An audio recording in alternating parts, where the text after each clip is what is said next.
This is episode 269 of the Rio Grande Foundation's Tipping Point, New Mexico.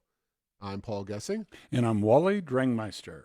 I'm president of the Rio Grande Foundation, New Mexico's free market think tank. You can find out more about the foundation at riograndefoundation.org. Wally, never ceases to amaze me how easy it is to come up with topics to discuss, especially during the COVID-19 pandemic situation. We found out just today that New Mexico schools, per the governor's directive, will soon be reopening. So glory be. Good news for a change. What do you know? Yeah, absolutely good news. The students of New Mexico really don't need to be falling any further behind. And, it's becoming more and more obvious across the country that the vaccine is in place.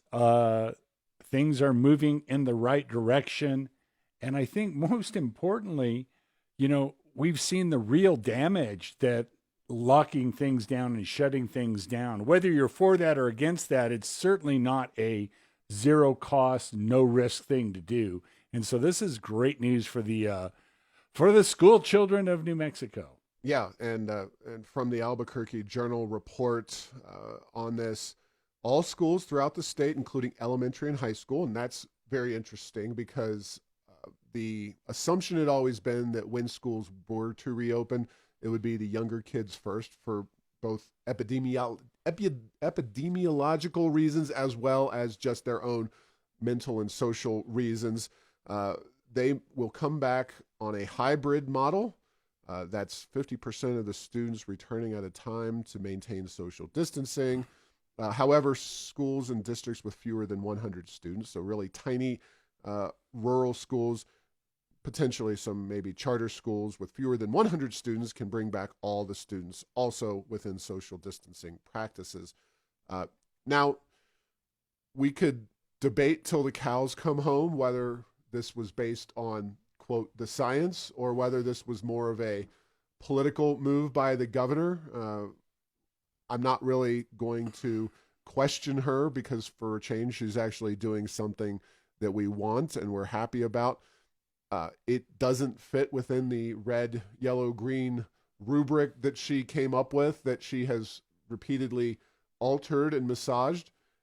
And I'm glad for that. Just like I'm glad when the big box stores no longer had 75-person aggregate limits. Those were imposed in November and were in effect through December, or at least early part of December. I don't really care what the reasoning is. I'm just happy we'll take the win and we'll move forward. But it is worth noting that based on her own plans and schedules, the most recent version of those at least, this isn't necessarily something we could have seen coming at this particular point.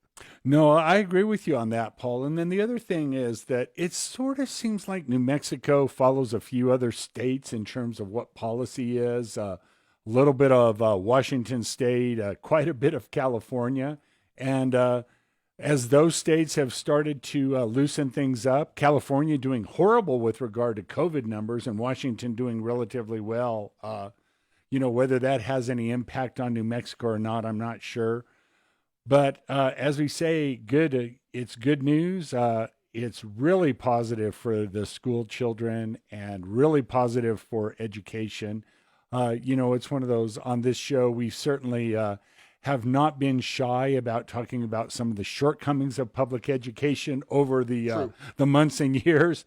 Having said that, however strong or weak you think public education is, boy, when you make it distance only, you just really put a huge headwind in the sails of helping to teach the children.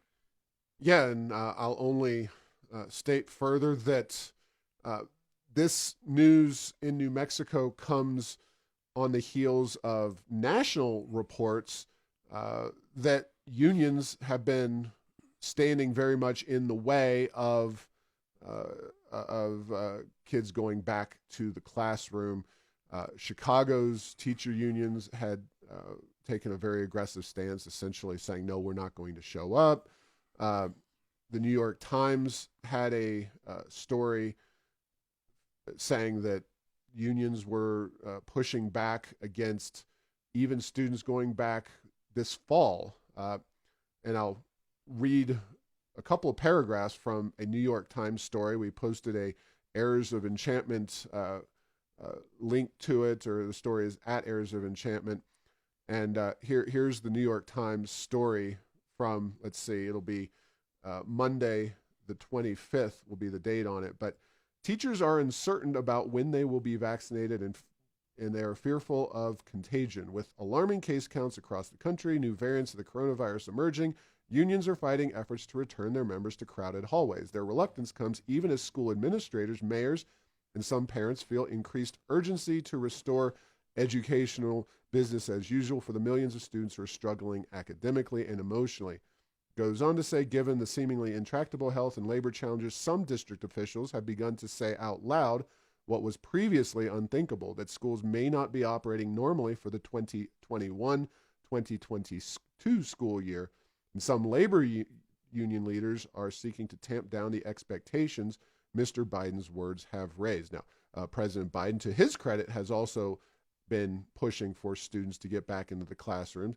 And we don't know for sure what the fall 2021 school year will look like in terms of, will we still be in a hybrid situation, et cetera. But the governor and the news stories have made it very clear that the unions do buy into this current reopening, and I applaud them for being willing to do that, and for whatever behind the scenes negotiations took place to get the unions to re-engage, because that has been one of the major stumbling blocks with kids getting back in the classroom.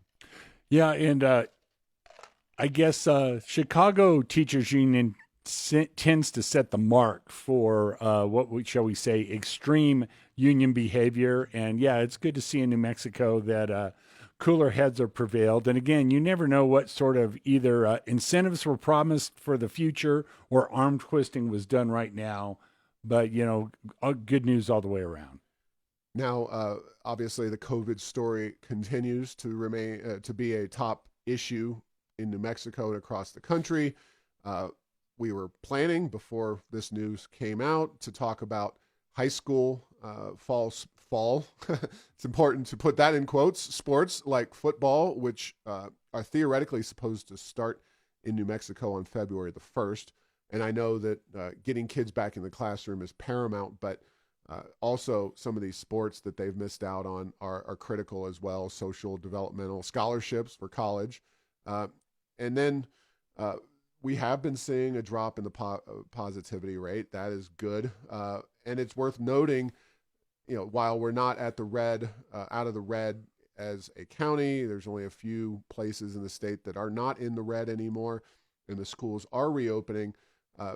Interestingly enough, of course, there's restaurants as well and other facets of our economy and lives. The District of Columbia opened indoor dining as of Friday, January 22nd. Michigan, not considered a particularly liberal state, but their governor, Christine Whitmer, has been right up with Lujan Grisham in terms of aggressive on COVID-19, really locking things down. Restaurants in Michigan and bars as well are reopening on February the 1st. And California, for its part, Gavin Newsom, another staunch progressive right up there with our governor, he is lifting the stay-at-home orders in his state of California. So really, it does seem that a lot of blue state governors are in fits and starts and varying their approaches, starting to move away from the total lockdown policies. Yeah, and hopefully with everything that's going on, hopefully we will continue to vaccinate people, will continue to be effective, and we will continue the policies that lead us in the direction of much more open, free economy and all of the good things that brings. And in a normal time, the next story would be far and away the most newsworthy, but these are not normal times, my friends. And I'm talking, of course, about President Joe Biden. He, not day one, but close to day one.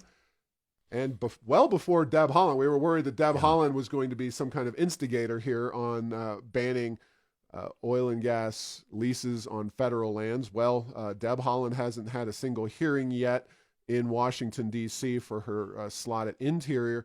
And yet Joe Biden imposed a 60-day moratorium on new leases. Now, this has been discussed, written up, a lot of talk across the states in the media and whatnot. It is worth noting that the smoke is there right now. This is primarily a smoke situation where there's not a fire yet, is what I'm getting at. This could turn into a fire if we got past 60 days, but these oil and gas companies had been stockpiling leases. Demand obviously is not where it has been, so there's previous drilling operations and wells that have been turned off for the duration of COVID-19. If 60 days turns into 6 months, turns into 4 years, then in the immortal words, Houston or Hobbs or both, we have a real problem. Yeah. And to be clear, the 60-day delay on leasing, first of all, they don't do leases every month of the year as it is. That, months go by without leases on federal land. And so there's 3 levels I want to talk about. And that is one, and leases are the ability, you put money up front competitively against other companies to have the right to drill oil and gas wells on primarily BLM land. But keep in mind, there's also leasing of federal state trust lands, as well as you can lease from private owners. And there's a whole checkerboard mix across the state, particularly in southeast New Mexico, where oil is done. Then from there, you need to get a permit, Paul. And under the Obama administration, it was a lot more timely, costly, and frustrating process to get a permit to drill your well. And so that's the next level. And then finally, the coup de grace is, if you can't frack, is there going to be a hydraulic fracturing or fracking ban? That is the disaster. Mm-hmm. That, it's one of those, Paul, if you, based on my back of the envelope analysis, you could never lease another acre of federal land in New Mexico as long as you do permits on the leases that are already given and you're allowed to hydraulic fracture, would be far superior than we're going to continue to lease, continue to permit, but you can't hydraulically fracture. No fracking, no growth in the oil and gas industry in New Mexico, and leading really to an eventual collapse is my analysis. So Hopefully we will not make it to there, or if we do, it will be some sort of a as you alluded to, some sort of smoky event where we do it for a minute and then, or a month, and then cooler heads prevail. But, it does cause concern in the industry, because if they will do, if they'll start off by doing the first thing, saying we're not going to lease for 60 days, what will they do after that?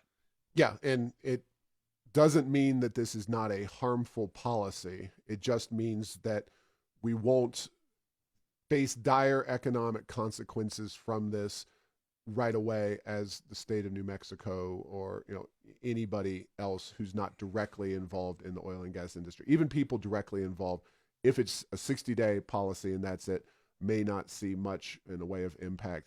It does create a problem inherent in governance, and we face this in New Mexico. We face this as a nation now, and we face it. You face it in especially Latin American countries. It's called political uncertainty, and you wonder what the next political regime that comes in is going to do in terms of any given particular policy. Certainly, the Canadians are looking at the Keystone XL pipeline, and it's off from Obama, it's on from Trump, and then it's back off with Biden. Is that a permanent situation? Same with the 60-day moratorium. And if it is taken to a longer and more costly extent, the ban on oil and gas leases on federal lands could start to really impact things in our state. As we cited, as I wrote in a National Review piece on this very topic, basically, if energy production on federal lands were banned, New Mexico would lose 24,300 jobs. It would also cost the state directly just about $500 million annually in royalty collections, representing 8% of the state's total general fund revenues. There's obviously the question or side opportunity here, which Michelle Lujan Grisham, the governor, when this was discussed during the campaign, she said that we might see a application for some kind of waiver made by the state of New Mexico. Again, I don't know how a waiver would look. I really don't think you can say in the other 49 states it's banned, but here in New Mexico we're special, so we get to do drilling on federal lands. I suspect that won't be the exact way it works. How it would work is anybody's guess, but obviously this has caused a great deal of consternation here in New Mexico, but it's also kind of put New Mexico in the spotlight. A lot of energy analysts and other people saying, well, New Mexico keeps voting for Democrats for president, and now they're going to have the chickens come home to roost. Well, those chickens aren't quite coming home to roost just yet, but let's see where this 60-day ban goes. If a big part of me, probably if I was an odds maker, I would say that I would bet slightly on Biden just stepping back and letting this leasing ban expire, and that he'll be more involved in slow rolling these applications and doing things like Obama did. They won't impose an outright ban because, as we talked about with Kathleen Scamma on the Western Resource Advocates, Kathleen Scamma, who we talked about with on the oil industry, she noted that her group will be in court very quickly on these issues, and perhaps Western Energy Alliance, that they will be very active in the court if this ban is imposed. So yeah, and then a final point is that what happens? Does oil and gas go away? Do we need oil in America? Do we need oil in the world? And most people think the answer is absolutely yes. Count me among those. And so the Permian Basin straddles New Mexico and Texas. So it's interesting with all the challenges of COVID and the energy price situation this year. New Mexico still has today 65 drilling rigs operating as we record this podcast. And Texas, right next door, has 175, so roughly 3 times the drilling rigs. Well, I can remember there was a time, Paul, where Texas had 4, 5, 6, and 7 times the drilling rigs. So New Mexico is certainly relative to our neighboring state to the east are doing relatively well.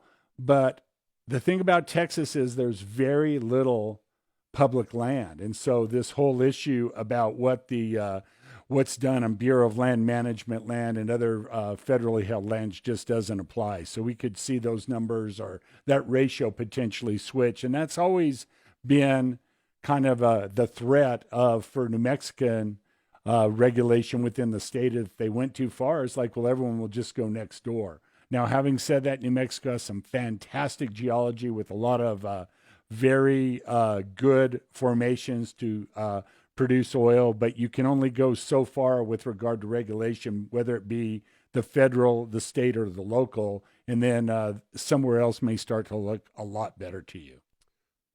Yeah, that would be a great irony of this policy, is that it actually shifts money, jobs, and resources from blue state New Mexico to red state Texas and other states.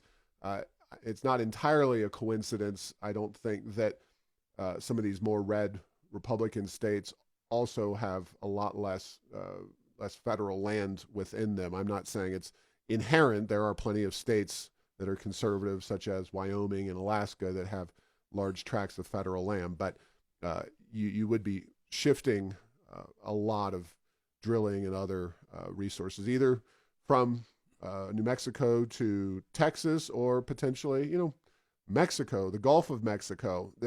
As long as there's a market for energy, which there will always be a market for energy, there will be a way to deliver said energy. And it's just a harmful policy from President Biden, but nothing we don't expect. It's political payback time to support those environmental groups. Yeah, and then one final point is that the royalties and the royalties that are paid on oil and gas production that are on federal and state land go to the federal and the state coffers. And in New Mexico, the royalties on BLM land and other federal lands go to Washington, but they send just under half of that back to New Mexico. So not only does the federal treasury benefit in a great way, but the state treasury benefits greatly, not just from economic activity, but from direct royalties. Those royalty payments flow back to the state coffers in New Mexico. No doubt about it. All right. Session is going on hot and heavy up in Santa Fe. Bills are being introduced. When Zoom works, which is intermittent, true, but right. Yes, it is ongoing. Recently, Rio Grande Foundation, I wrote a piece on our blog as well as in the Las Cruces Sun newspaper, just putting some basic facts out there on the table because as Daniel Patrick Moynihan, the famous senator from New York, said, you're entitled to your own opinions, just not your own facts.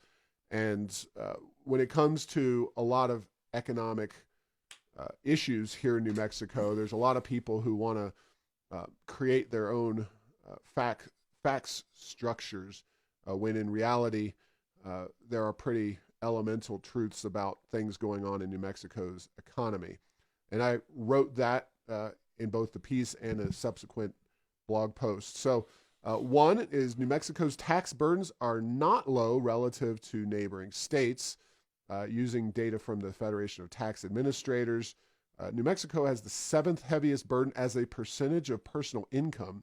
So taxes is a percent of your personal income among all states at 8.5%. The next highest state in our neighborhood is Utah at 6.8%. On down to Texas at 4.4%. So you're literally talking about taxes. Texas takes less taxes, I believe, is the tongue twister way to say it. And New Mexico, even Colorado, is much lower at 4.8%. So that's point one. We're not a low tax state. USGovernmentSpending.com, point number two. Not surprisingly, if you have higher taxes, you also have more spending at 23.91%. Our state and local spending as a percentage of GDP, that's the overall economy, is 23.91%. That is much higher than Utah at 18.37%, Texas at 14.17%. So we have a state and local government that is far in excess size-wise of any of our states around us. And that's third. West Virginia and Wyoming, I believe, or Alaska and Wyoming are the two states that have more than us. And then finally, we've discussed it before, but it's worth remembering when it comes to economic freedom, New Mexico lags its neighbors. The Fraser Institute Index of Economic Freedom of North America put us at 42nd. That's based on 2018 policies. So under the more economically free market, Susana Martinez, we were still a bastion of economic unfreedom in a region dominated by states that are pretty economically free. And states that have the lowest quartile are in that lowest quartile have 8.1% lower personal incomes than the national average. So when you talk about New Mexico's poverty, which we are always 1 and 2 with Mississippi, we are not doing particularly well when it comes to economic freedom. Therefore, our poverty is also in bad shape. So it's worth letting legislators and other people know those basic facts before the session gets started or as it gets started. Yeah, and then and Paul, you said some interesting things that I think I've learned over the years I didn't initially know.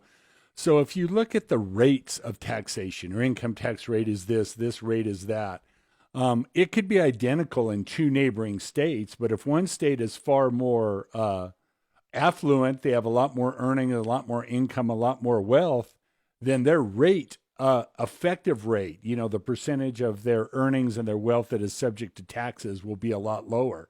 And so, yes, New Mexico's rates, the actual percentages, are not horrible, but they are certainly not lower to correlate with our lower levels of income and wealth in this state. Hence, we have a tougher burden. And, one of the things that we've learned a lot over the past many years that is, again, your argument about you're entitled to your own opinions, but not your own facts, is that the impact overall that reducing tax rates have on actually increasing tax revenues and increasing wealth over time is something that a lot of people still to this day fail to acknowledge that it ever works. And I think we've seen that last couple of years as well. People pre-COVID just talking horribly about the impact of the Trump tax cuts when they actually did quite a lot to help economic activity and take unemployment to record low levels, albeit short-lived because of what happened with COVID. But it's not like that hasn't been low-hanging fruit, and maybe there's some low-hanging fruit in New Mexico that policymakers can look at as well. And I almost missed this. I forgot about it, but according to the Associated Press, published in the Albuquerque Journal, just another reiteration of our poverty. New Mexico leads the nation. Yay, we're number one in Medicaid enrollment, which is a federal state joint program to provide medical services to impoverished people. 43% of our state is on Medicaid. That is not a good thing. According to the article, Nicole Como, director of the state's Medicaid Assistance Division, says enrollment has grown by about 1.5% a month since the outset or onset of the pandemic. Again, not a good thing. But in true New Mexico fashion, according to Morgan Lee, the writer for the Associated Press,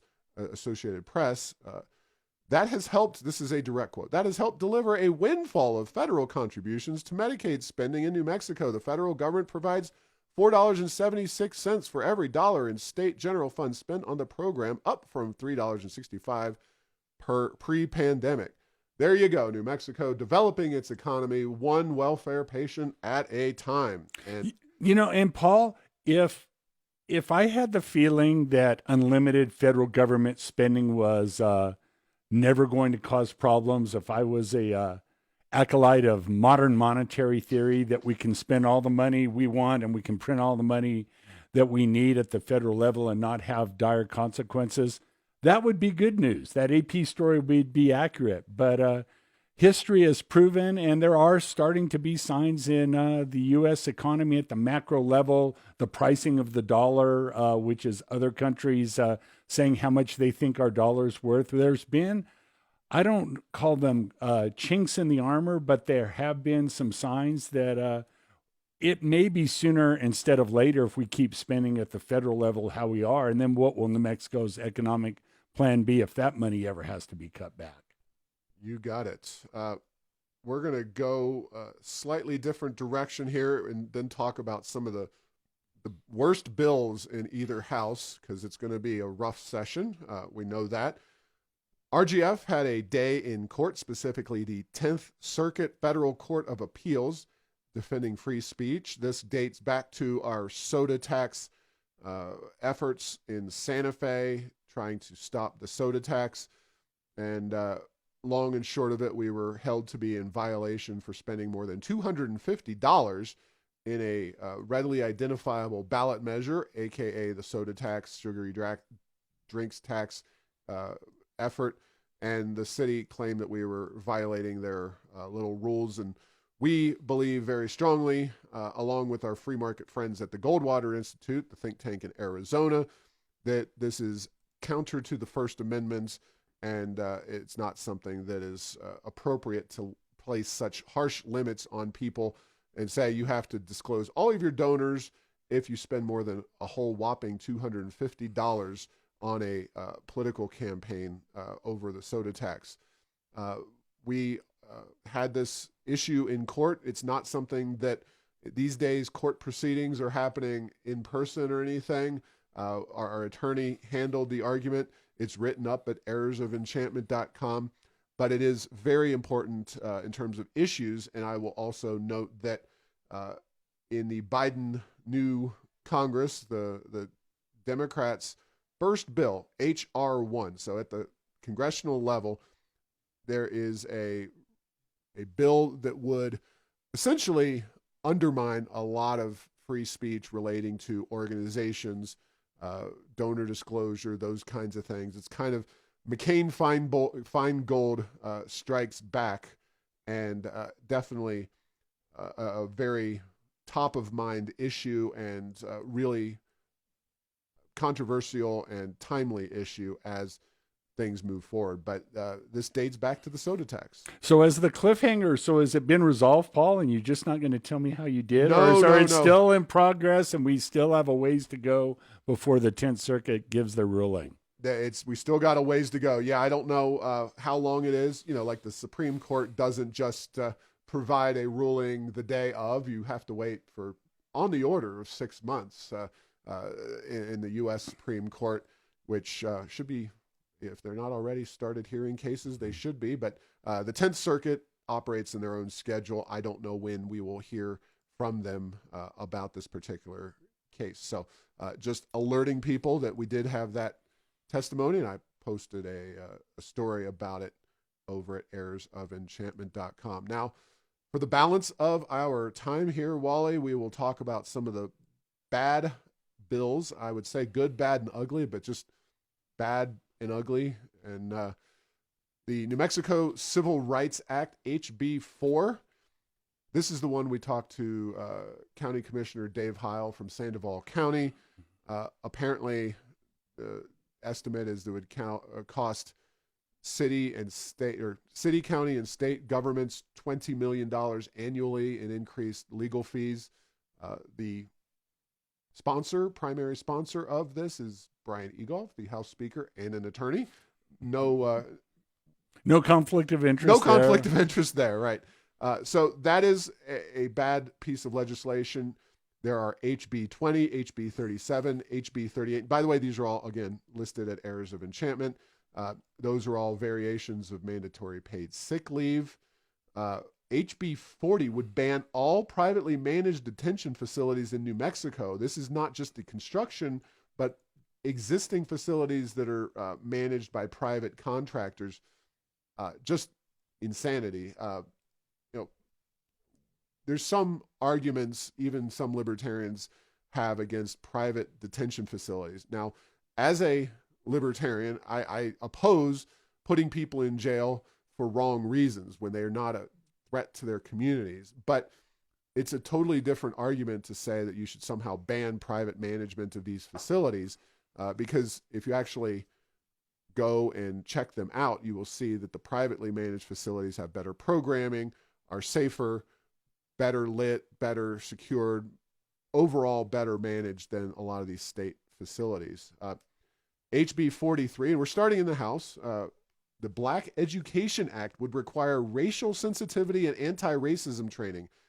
Anti-racism training, I think this is one of those buzzwords that we know isn't just, we don't want to judge people based on their color of their skin. This is indoctrination in a way that takes the racial issue from a very leftist perspective, and suddenly you have people who all they think about is the racial issue. So that would be for all staff and students from K-12 to higher education. HB 110 would impose a $15 an hour minimum wage. HB 122 would impose a new tax on health insurance. That's just what we need. And then HJR 1 would tap into the permanent fund for the pre-K programs. Oh, back one? A new tax on health insurance. Is that right? Because Yeah. we don't pay enough for health insurance right now, and it's so affordable. Well, I guess when 43% of our citizens are on Medicaid, maybe we get more money out of the federal government. Is that the plan, Paul? That is the Oh. loose description of the plan. Well Okay. done, Wally. Okay. Oh, sorry. I had not Debbie read that. Armstrong, who is involved in health insurance and health care, she's very much in that socialized medicine kind of line of thinking.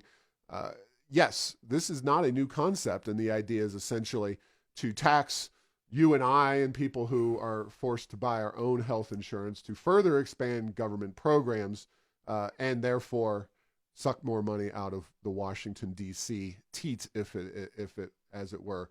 It's just by itself imposing that tax is a bad idea.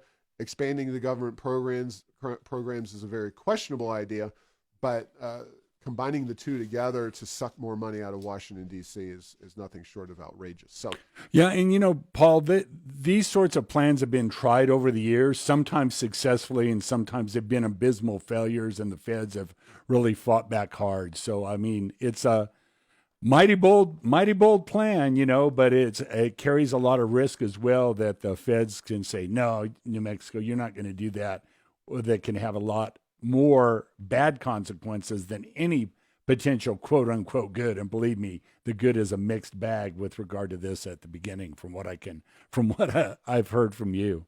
yeah, if going back to the whole waiver of the oil and gas leases, if I was in Washington, I would almost come up with a New Mexico exception. So come out with some kind of grand bargain. We'll give you a waiver on this if you stop using your policies, whether it's a tax on health insurance premiums, expanding Medicaid benefits, or taxing federal installations on the gross receipts.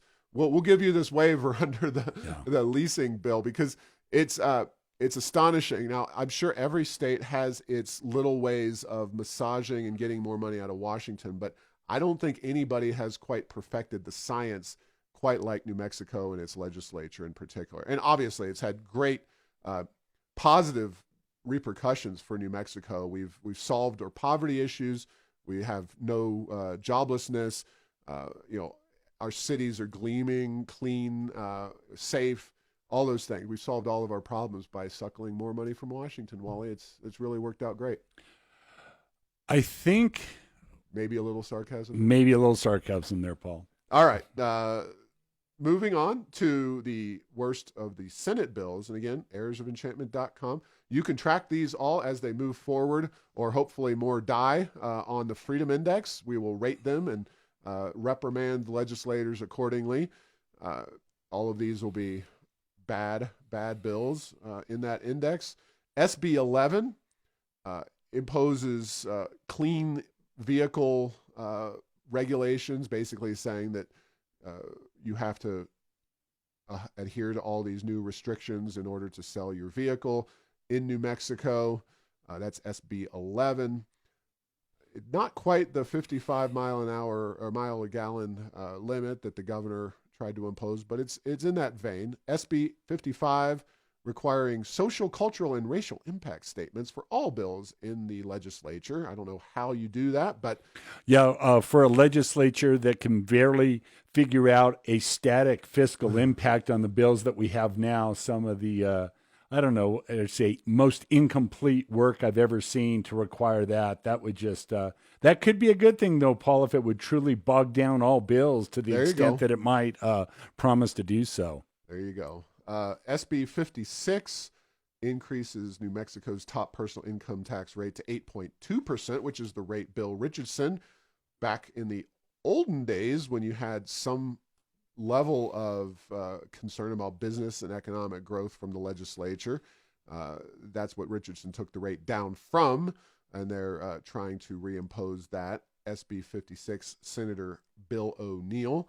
SB 89 would take the rate up to 6.5%, so not quite as gutsy there. We're just creeping up back to 8.2. We were at 4.9 after Richardson. Went to 5.9, and looks like SB 89 by Senator Bill Tallman would go to 6.5 if adopted.